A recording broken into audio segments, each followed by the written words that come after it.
नाम है दीपक और एक बार फिर से आप सभी का स्वागत है सबरो ग्रुप पे। दोस्तों आज हम बात करने वाले हैं क्लास 10 की एक्सरसाइज 1.2 के क्वेश्चन नंबर 5, 6, 7 के बारे में। तो गाइस पहले हम क्वेश्चन नंबर 5 देखते हैं। गाइस इससे पहले मैंने सारे क्वेश्चन को करवा दिया है, अगर आप उस वीडियो को नहीं देखें तो गाइस उस वीडियो को जाकर भी आप देख सकते हो। तो गाइस चलो देखते हैं क्वेश्चन नंबर 5 में क्या कह रहा है। गाइस क्वेश्चन नंबर 5 में कह रहा है कि जांच कीजिए कि क्या किसी प्राकृतिक संख्या n के लिए संख्या 6 के पावर n अंक 0 पर समाप्त हो सकती है। तो गाइस इसे हम समझने के लिए इस क्वेश्चन को हम कुछ एग्जाम्पल लेते हैं जो कि 0 पे समाप्त हो जाती है। कुछ ऐसे नंबर्स जो 0 पे समाप्त हो जाती है, जैसे कि 100 जो है वह 0 पे समाप्त हो जाती है, या फिर ऐसे 10 0 पे समाप्त होती है, 1000 0 पे समाप्त होती है। ठीक है, तो मैंने कुछ एग्जाम्पल ऐसे लिया हुआ है जो कि 0 पे जिस नंबर का एंड जो होता है वह 0 पे समाप्त होता है, यानी कि ये नंबर जो है वह समाप्त जो होता है लास्ट में जो है वह 0 आ रहा है। ठीक है, तो मैंने कुछ ऐसा एग्जांपल नंबर लिया है। मैंने ऐसा नंबर इसलिए लिया हुआ है क्योंकि जैसे कि आप समझ पाओ, मैं एक परिमेय आपको बताना चाह रहा हूँ। ठीक, देखो गाइस, अगर मैं 10 का अभाज्य गुणनखंड करता हूँ तो वो आता है 2 गुना 5। ठीक है, 2 × 5 आता है। ठीक, उसके बाद अगर मैं 100 का करता हूँ तो क्या आता है, देखो गाइस, अगर मैं 100 का आपके सामने करके दिखाऊँ तो 2 5 जा 10, 0 2 2 जा 4, 1 पर 0 2 5 जा 10 एंड 5 1 5 5 जा 25, 5 1 जा 5। अगर हम 100 को क्या लिख सकते हैं, 2 के पावर में 2 मल्टीप्लाई 5 के पावर में 2। आप देखो गाइस, कुछ आप यहाँ पे देख रहे होगे। ठीक, उनके पास अगर हम 1000 को करें तो ये आ जाएगा आपका 1000 को अगर आप करोगे तो यहाँ पे देख लो गाइस, इसका भी आपको दिख जाएगा 2 5 जा 10 0 0। ठीक है, 2 2 जा 4, 1 पे 5 1 पे 0 2 5 जा 10 0, फिर 2 1 जा 6 2 1 जा 2 और 2 2 जा 4, 1 पे 0 10 2 5 जा 10 5 1 जा से। ठीक है, तो 25, फिर 5 1 जैसे 5 5 जा 25, फिर 5 1 जा से तो 5 1। इसका मतलब कि हम अगर अभाज्य गुणनखंड करते हैं 1000 का तो वो आता है हमारे पास 2 multiply 2 multiply 2 multiply 5 multiply 5 multiply 5। It means कि 2 के पावर में 3 और 5 के पावर में 3। ठीक है, तो यहाँ पे आप क्या देख रहे हो कि जिस नंबर के लास्ट में 0 आता है, अगर आप उसका अभाज्य गुणनखंड करते हो तो उसका जो पूरा एक पावर के रूप में अगर आप लिखते हो तो वो कैसा आ रहा है, 2 के पावर में n और 5 के पावर में n। ठीक है, इसमें कुछ नहीं तो 1 है यहाँ पे। तो इसका हम देख रहे हैं कि 2 के पावर में इसका भी आ रहा है n और इसका भी n आ रहा है। ठीक है ना, यहाँ पे 2 के पावर n और 5 के पावर में n। तो ये कहने का मतलब हुआ कि जिस भी नंबर के लास्ट में जो नंबर समाप्त हो जाता है, जो भी नंबर 0 पे समाप्त हो जाता है, अगर आप उसका अभाज्य गुणनखंड करते हो तो वह 2 के पावर n गुना 5 के पावर n यानी कि 5 के पावर n के रूप में ऐसा अंश आता ही है, ऐसा फिक्स है, ऐसा एक परिमेय है। ठीक, तो इस परिमेय के अनुसार ये अगर 6 के पावर n का हम अभाज्य गुणनखंड करेंगे तो इसका भी कैसा आना चाहिए, अभाज्य गुणनखंड कैसा रूप होना चाहिए, अगर 0 पे समाप्त होगा तो उसका भी आना चाहिए 2 के पावर में n और 5 के पावर में भी n आना चाहिए। ऐसा फॉर्म आना चाहिए उनका, तभी वो 0 जो है वो 0 पर समाप्त हो सकती है। इस एग्जाम्पल के थ्रू आपने ये समझा कि जिस भी नंबर के लास्ट में 0 आता है, अगर आप उसका अभाज्य गुणनखंड करते हो तो उसका जो पूरा एक पावर के रूप में अगर आप आता है, नीचे में अगर अभाज्य गुणनखंड के रूप में आता है तो वो कैसा आता है, 2 के पावर n और 5 के पावर n आता है। ठीक, तो ऐसा आना चाहिए, 6 के साथ भी ऐसा ही होना चाहिए। तो हम 6 का करके देखते हैं एक बार। ठीक है, तो अगर आप 2 3 जा 6 यानी कि अब 6 को क्या लिख सकते हो आप, 2 मल्टीप्लाई 3। यहाँ पे हमने ये देखा कि अगर आप 6 का करते हो तो ये ऐसा फॉर्म का नहीं आता है, यानी कि 2 के पावर n और 5 के पावर n का नहीं आता। इसका मतलब कि इस कंडीशन को ये संतुष्ट नहीं करता है और इसलिए ये संख्या जो है 0 पर समाप्त नहीं हो सकती है। ठीक, तो यहाँ पे हम क्या लिख सकते हैं कि ये 0 पे समाप्त नहीं होगी। ठीक है, और क्यों नहीं होगी, आपने कंडीशन समझा, ये एक परिमेय है जिस परिमेय के थ्रू ये मैंने सिद्ध किया।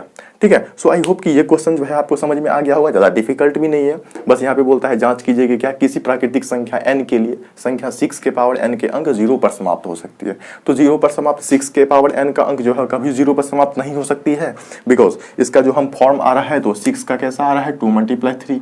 ठीक है ना, 2 के पावर n और 3 के पावर n के रूप का आ रहा है, क्योंकि ये 2 के पावर n और 5 के पावर n का रूप का नहीं आ रहा है, 2 के पावर n गुना 5 के पावर n के रूप का नहीं आ रहा है, नहीं आ रहा है, और इसलिए ये क्या हो गया आपका, ये 0 पर समाप्त नहीं होगा, इसलिए ये 0 पर समाप्त नहीं होगा। ठीक है ना, इसलिए 0 पर, ये शून्य पर समाप्त नहीं होगा। सो आई होप कि ये समझ में आपको आ गया होगा। ठीक है, ज्यादा डिफिकल्ट नहीं था, बस इसमें थोड़ा सा समझने वाली पैटर्न थी। आपको एक परिमेय समझना था कि वो परिमेय था कि 2 के पावर n और 5 के पावर n ठीक है, जो भी जीरो समाप्त होता है जो भी नंबर वो 2 के पावर n के रूप का और 5 के पावर n के रूप का आता है। मैंने कुछ एग्जांपल यहाँ पे 3 लिया था, तीनों एग्जांपल को आपने समझा यहाँ पे, ठीक है। अब इसके बाद से हम जो है वो क्वेश्चन नंबर 6 समझते हैं। क्वेश्चन नंबर 6 जो हम यहाँ पे लिख देते हैं, उसके बाद से आपको समझाने का प्रयास करेंगे। पहले क्वेश्चन नंबर 6 यहाँ पे हम लोग नोट डाउन कर लेते हैं। आई होप कि ये क्वेश्चन आपको समझ में आ गया होगा, आप स्क्रीनशॉट ले सकते हो इस क्वेश्चन का। हम क्वेश्चन नंबर 6 यहाँ पे आपका नोट डाउन करते हैं, ठीक।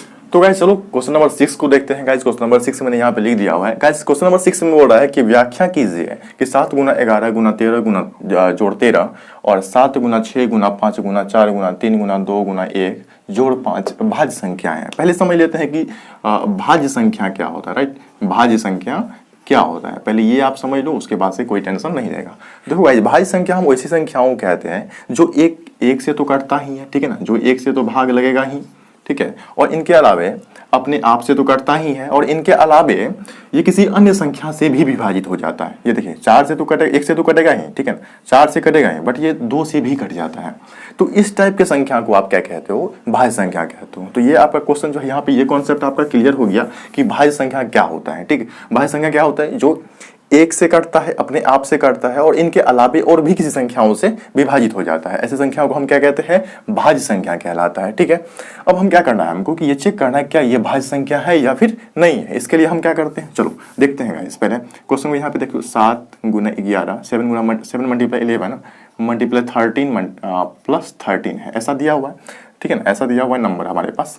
अब हम करते क्या है इसमें कि हम देख रहे हैं कि इस ग्रुप जो यहाँ पे एक जो गुना वाला ग्रुप है और एक जोड़ वाला, ठीक, तो दोनों में क्या है, हमको 13 मिल रहा है। हम क्या करते हैं, इससे 13 बाहर निकाल लेते हैं, ठीक है, और उनके बाद से यहाँ 7 का 7 ही रहेगा, ठीक है, मल्टीप्लाई का मल्टीप्लाई, 11 का 11 और गुना। अब 13 आप इससे निकाल लिए, इससे 13 आप बाहर निकालिए, कॉमन के रूप में निकाल लिए मैंने। तो अब यहाँ पे क्या बचा गाइस, यहाँ पे बचा सिर्फ 1, ठीक है, और प्लस के रूप में भी क्या बचा, 1 ही बचा। ऐसा हमारे पास नंबर आ गया, ठीक है। तो आप इससे क्या कर सकते हो कि यहाँ पे ऐसे करके लिख सकते हो, इस ब्रैकेट को बंद कर दो और प्लस 1 यहाँ पे दे दो, इसमें कोई प्रॉब्लम नहीं है।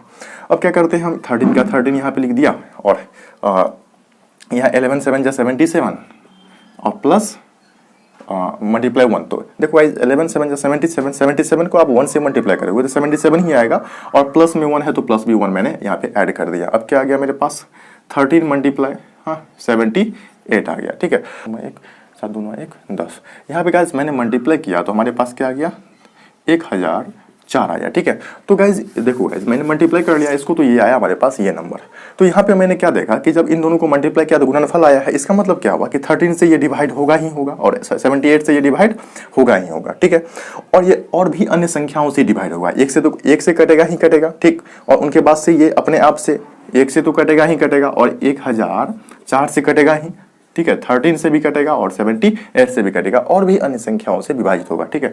तो इसका मतलब हम ये कह सकते हैं कि 1004 जो है यानी कि इसका 13 मल्टीप्लाई 78 जो है ये क्या है, एक भाज्य संख्या है। ये क्या है, हमारा एक भाज्य संख्या। क्यों कह सकते हैं, क्योंकि ये अपने 101 से भी करता है और अपने आप से भी करता है, 13 से 78 से 2 से और भी अन्य संख्याओं से विभाजित होता है इसी कारण से, ठीक है। तो ये था इसका पूरा सॉल्यूशन, ठीक है। हम क्या कह सकते हैं कि अतः हम क्या कह सकते हैं 13 मल्टीप्लाई 78 इसलिए 13 मल्टीप्लाई 78 क्या हो गया, एक भाज्य संख्या। 13 मल्टीप्लाई 78 भाज्य संख्याएं हैं, क्या है, भाज्य संख्या होगा, ठीक है ना, क्योंकि ये, ठीक है ना, 13 से 78 से 13 और 78 से विभाजित होता है।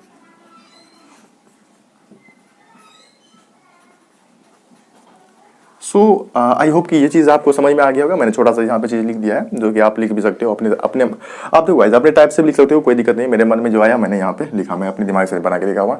अब इस क्वेश्चन को यहाँ पे लिख के मैं देखता हूँ, यहाँ पे एक तो यहाँ पे समझ में आ गया ये भाज्य संख्या। अब इसको चेक करना है कि ये कैसे भाज्य संख्या है। तो यहाँ पे मैंने लिखा 7 multiply 6 multiply 5 multiply 4 multiply 3 multiply 2 okay multiply 1 plus 5। यहाँ पे देखते हैं गाइस यहाँ पे भी 5 आ रहा है और यहाँ पे भी 5 आ रहा है, तो हम क्या करते हैं 5 कॉमन लेते हैं। 5 निकाल लिया तो गाइस क्या बचा 7 मल्टीप्लाई 6 मल्टीप्लाई मल्टीप्लाई 4, क्योंकि वो 5 तो लेना नहीं हमको, तो 5 ऑलरेडी निकाल लिया है। यहाँ पे मल्टीप्लाई 3, ठीक है, मल्टीप्लाई फिर 2 तो यहाँ पे 2, फिर 1 है तो 1 भी ले लेते हैं, फिर कोई बात नहीं, ठीक, और प्लस में आपको 1 क्योंकि 5 आपने निकाल लिया इस कारण से।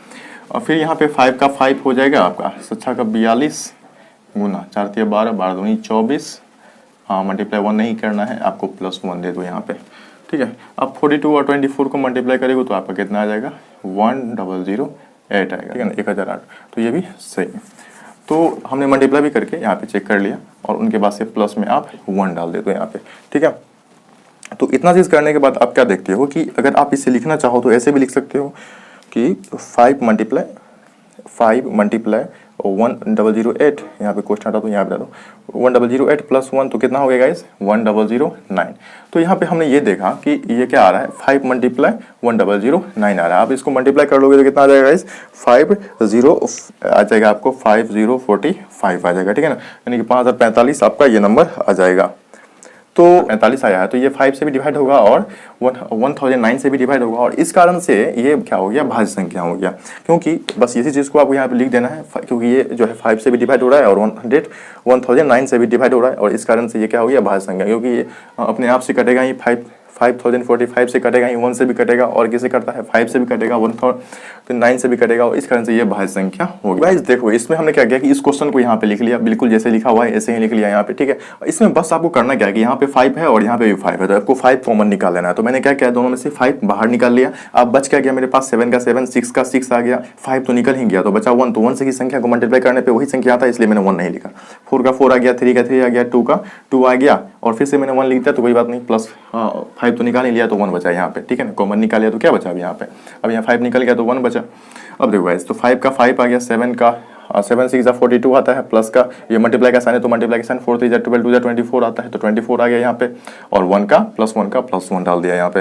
अब देखो गाइस, तो 42 को आप 24 को मल्टीप्लाई करेंगे तो 1008 आएगा, +1 का +1। फिर यहाँ पे कॉमन जो 5 है वो छोड़ दिया मैंने, 5 का फिर 5 छोड़ दिया, मल्टीप्लाई का साइन दे दिया, ब्रैकेट हटा करके, 1008 + 1 1009 आ गया, दोनों को मल्टीप्लाई किया कितना आया 5044, और 5044 जो है वो 5 से भी डिवाइड होगा और 1009 से भी डिवाइड होगा। इसी कारण से ये क्या हो गया भाज्य संख्या, क्योंकि ये 1 से कटेगा ही, अपने आप से कटेगा ही, 5 से भी कटेगा और 1009 से भी कटेगा, और इसलिए ये भाज्य संख्या होगा। आई होप कि ये क्वेश्चन आपको समझ में आ गई होगी। चलिए बढ़ते हैं नेक्स्ट क्वेश्चन की तरफ, क्वेश्चन नंबर 7 की तरफ, ठीक है। तो गाइस क्वेश्चन नंबर 7 में काफी इजी है, तो फटाफट से हम इसे मैं बता देता हूँ आप। तो पहले गाइस क्वेश्चन नंबर 7 देखते हैं। गाइस क्वेश्चन नंबर 7 का सॉल्यूशन, ठीक है। तो क्वेश्चन नंबर 7 में क्या कह रहा है कि किसी खेल के मैदान के चारों ओर एक वृत्ताकार पथ है। मान लो कि कोई खेल का मैदान है गाइस, ठीक है ना, और इसके चारों तरफ क्या है एक वृत्ताकार पथ है, वृत्ताकार पथ में वृत्ताकार पथ रास्ता है। इस मैदान के एक चक्कर लगाने में सोनिया को 18 मिनट लगता है। मान लो कि यहाँ से सोनिया प्रारंभ करती है तो एक चक्कर लगाने में कितना मिनट लगता है 18 मिनट लगता है, ठीक है। और इसी मैदान के एक चक्कर लगाने में रवि को कितना लगता है 12 मिनट। रवि भी यहाँ से शुरू करता है तो 12 मिनट लगता है उनको, ठीक है, दोनों को 12 मिनट लगता है। अब मान लीजिए कि वे दोनों एक ही स्थान और एक ही समय पर चलना प्रारंभ करते हैं, एक ही स्थान से और एक ही समय पर चलना प्रारंभ करते हैं, ठीक। तो क्या बोलता है कि दिशा में चलते हैं, एक ही दिशा में चलते हैं, प्रारंभ करने की एक ही दिशा में चलते हैं, कितने समय बाद पुनः प्रारंभिक स्थान पर मिलेंगे, फिर से एक ही स्थान पर कब मिलेगा। तो हम क्या करेंगे, दोनों का फटाफट से एलसीएम निकाल लो। 18 का करोगे तो अब क्या आ जाएगा, हाँ दोनों में 18 3 तिया 9 आ जाएगा, 3 का 3, यानी कि 18 बराबर क्या लिख सकते हो आप 3 गुना 3 12 बराबर क्या लिख सकते हो, तो 2 यहाँ पे है गाइस, ठीक है ना, स्टार्टिंग में 2 है। अब 12 का करोगे तो क्या आ जाएगा गाइस 2 6 का 12 2 3 6 3 का 3, यानी कि 12 बराबर लिख सकते हो 2 गुना 3 लिख सकते हो। तो एलसीएम हम लिखते हैं, एलसीएम, ठीक है ना। तो एलसीएम क्या लिखे हुए आप, जो मिलता है पहले हम उसको ले लेते हैं, ठीक है। 3 यहाँ पे मिल रहा है, यहाँ पे 3 मिल रहा है तो 3 ले लो गाइस, फिर यहाँ पे 2, यहाँ पे भी 2 तो 2 ले लो, जो नहीं मिल रहा है 3 में नहीं मिल रहा है तो 3 ले लो, यहाँ पे 2 नहीं मिल रहा है तो 2 ले लो। 3 दूनी 6 6 18 18 दूनी 36, कितना आ गया गाइस 36 मिनट बाद दोनों फिर से आपस में मिल जाएगा। ये आपका इसका आंसर हो गया। आई होप कि ये क्वेश्चन आपको समझ में आ गया होगा। गाइस इसी तरह की इन्फॉर्मेशन के लिए आप हमारे चैनल सपोर्ट गुरु को सपोर्ट कर सकते हो। गाइस इस चैनल को आप सब्सक्राइब कर सकते हो, पसंद आने पर वीडियो को आप लाइक भी कर दो, और गाइस बेल आइकन को प्लीज हिट कर देना, क्योंकि अगर हम नेक्स्ट वीडियो जल्दी डालेंगे तो गाइस वो सोल्यूशन जो है आपको पास जल्दी पहुंचेगी। मिलते हैं आपसे हम नेक्स्ट वीडियो में, तब तक इसी तरह के सोल्यूशन के साथ, तब तक के लिए बाय बाय।